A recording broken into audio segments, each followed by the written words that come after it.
नमस्कार दोस्तों, मैं आज फिर से श्री कृष्णा श्याम से सुनाने जा रही हूँ आपको परीक्षित राजा की कथा।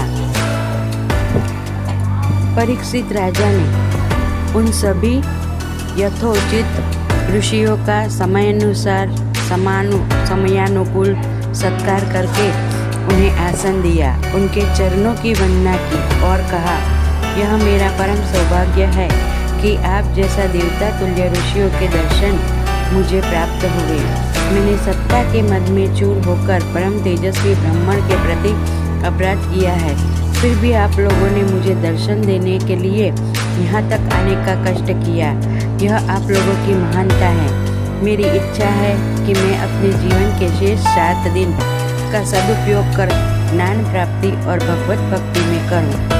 अतः आप सब लोग से मेरा निवेदन है कि आप लोग वह सुगम मार्ग बताइए जिस पर चलकर मैं भगवान को प्राप्त कर सकूं।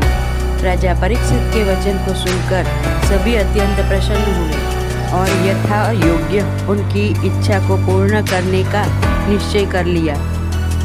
उसी समय वहाँ पर व्यास ऋषि के पुत्र जन्म मृत्यु से रहित परम ज्ञानी श्री सुखदेव जी पधारे।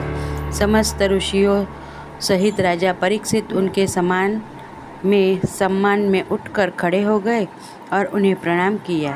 उसके बाद अर्घ्य पाद्य तथा माला आदि से सूर्य के समान प्रकाशमान से सुखदेव जी की पूजा की और बैठने के लिए उन्हें उच्च आसन प्रदान किया।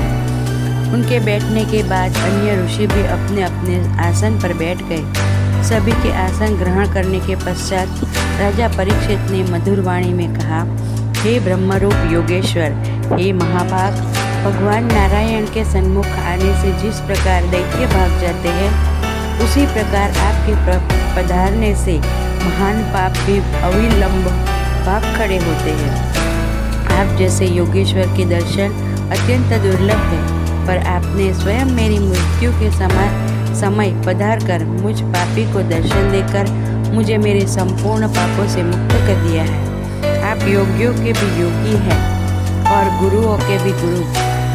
आपने परम सिद्धि प्राप्त की है। अतः कृपा करके यह बताइए कि मरणासन्न प्राणी के लिए क्या कर्तव्य है। उसे किस कथा का श्रवण करना चाहिए, किस देवता का जप अनुष्ठान करना चाहिए, किसका स्मरण करना चाहिए तथा किस देवता का भजन करना चाहिए और किन किन बातों का त्याग कर देना चाहिए। समस्त ऋषियों ने राजा परीक्षित के इन प्रश्नों के पूछने के लिए साधुवाद दिया और उनके प्रश्नों के उत्तर देने के लिए महायोगी श्री सुखदेव जी से आग्रह किया। समस्त धर्मों के ज्ञाता परम ज्ञानी श्री सुखदेव जी ने, जिन्होंने नाल छेदन के समय ही इस संसार की माया को त्याग दिया था, वह परमहंस व्रत के ब्रह्म ज्ञान प्राप्त किया है,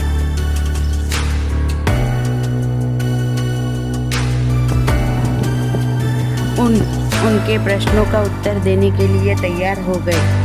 महायोगेश्वर से सुखदेव जी बोले, हे परीक्षित, तो सुखदेव जी ने क्या कहा होगा राजा परीक्षित से, और परीक्षित को क्या अपने सवालों के जवाब मिल गए, और क्या मरणासन्न व्यक्ति को किसका ध्यान करना चाहिए और मरणासन्न व्यक्ति को कौन सी भक्ति पूजा करनी चाहिए। तो यही सब सवालों के जवाब पाने के लिए देखते रहिए श्री कृष्णा श्याम। थैंक यू दोस्तों। और हाँ, ये कथा सुनकर अगर आपको अच्छे लगे तो लाइक करें, शेयर करें और सब्सक्राइब करें। थैंक यू दोस्तों।